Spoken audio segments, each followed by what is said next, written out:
کۆڤید-19 نەخۆشیەکی کۆئەندامی هەناسەدانە کە بەهۆی ڤایرۆسەوە دروست دەبێ و بە فەرمی بە سارس کۆڤیدی-2 ناسراوە.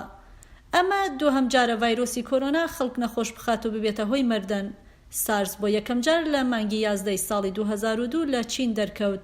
شێوازی ئیستای ئەو ڤایرۆسە لە ساڵی 2019دا لە چینەوە سەری هەڵدا، هەر بۆیە بە کۆڤیدی-19 ناو دەبرێ.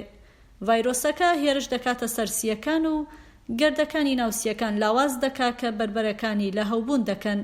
بەشێکی زۆری خەڵک چاک دەبنەوە، بەڵام دەشێ زیانێکی زۆر بە سیەکان بگێنێت و نەخۆشەکان تەنگە نەفەس دەکا. توماس ستیل پێویستی بە چاندنی سیەکان بوو بەهۆی کۆڤید-19ەوە. هیچ شتێک هەندێک ئەوە ناخۆش نییە کە لە نەخۆشخانە بیت و نەتوانیت هەناسە بدەیت. من بۆ ماوەی 58 ڕۆژ وا بووم. سیەکان ئۆکسیژن بە ناو خوێنبەرەکان دەگوازنەوە. ڤایرۆسەکە دەشێ زیانێکی وا بە سیەکان بگێنێ کە ڕێژەی ئۆکسیژن دابەزێنێ. لە هەندێک باردا پێویستە نەخۆشەکان بە ڕێگای ئامێری هەناسەدان هەناسە بدەن. هەروەها کۆڤید-19 دەشێت بە شێوەیەکی مەترسیدار ببێتە هۆی کۆبوونەوەی خوێنی مەیوو لە نێو خوێنبەرەکاندا.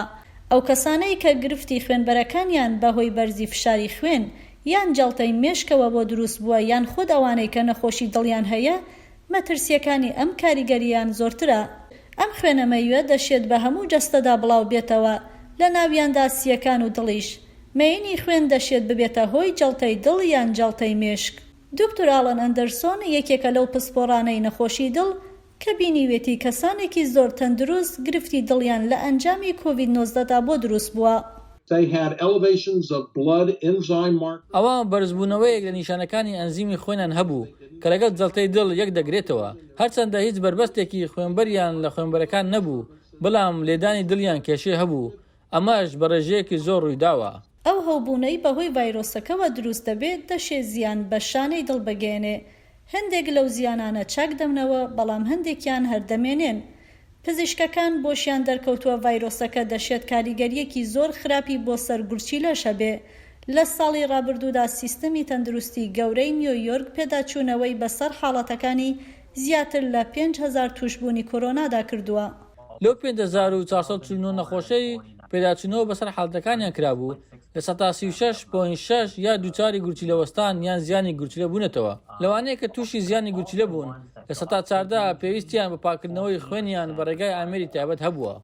زانایان هێشتا لێکۆڵینەوە لەسەر کاریگەریەکانی کۆڤید-19 دەکەن، بەڵام مەترسیدارترین کاریگەری بۆ سەرسیەکانە. کاتێک زیان بە سیەکان دەگا، زەحمەتتر ئۆکسیژن دەچێتە خوێنەوە و کۆئەندامەکانی جەستەش پێویستیان بە ئۆکسیژن هەیە تا کار بکەن. ئەگەر ئۆکسیژنیان بۆ نەڕوا، ئەوە سیەکان، دڵ، گورچیلەکان و جگەرش ڕادەوەستێن. لەم حاڵەتانەشدا تەنانەت ئەگەر نەخۆشەکە ڕزگاریشی بێ، ئەوە دووچاری کێشەی تەندروستی درێژە دەم دەبێ. ئەمە بریتیە لە نیشانەکانی وەکو شەکەتی بەردەوام، سەر ئێشە، تەنگە نەفەسی یان ئازاری سنگ. هەندێکیش ڕەنگە دووچاری تەمی مێشک یان کێشەی لە بێرچوونەوە ببن. کەسانێکیشان هەز بە دڵەڕاوکێ و خەمۆکی دەکەن. هەندێک کەس نەتەنها ئەوانەی کە دەشنە نەخۆشخانە، بەڵکو ئەوانەشی کە بە سووکی ڤایرۆسەکە دەگرن، ڕەنگە بۆ ماوەیەکی درێژتر ئەم نیشانەیان تێدا بمێنێ. لێستەدا ڕاستی نازانین چەند نەخۆش ئەم نیشانە درێژخایانەیان توش دەبێت. لێکۆڵینەوەکان لە 10% بۆ لە 80% پیشانی دەدەن، جا دەشێت بەشێکی زۆری خەڵکی ئەم نیشانانەیان بۆ ماوەیەکی زۆر پاش چاکبوونەوەیان بمێنێت.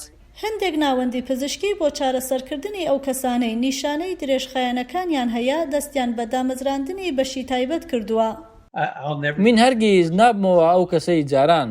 ئەو یەکێکە لەو کەسانەی کە کۆڤید-19 کاریگەریەکی زۆری لێ کردووە و هەرگیز ناگەڕێتەوە دۆخی پێش ڤایرۆسەکە.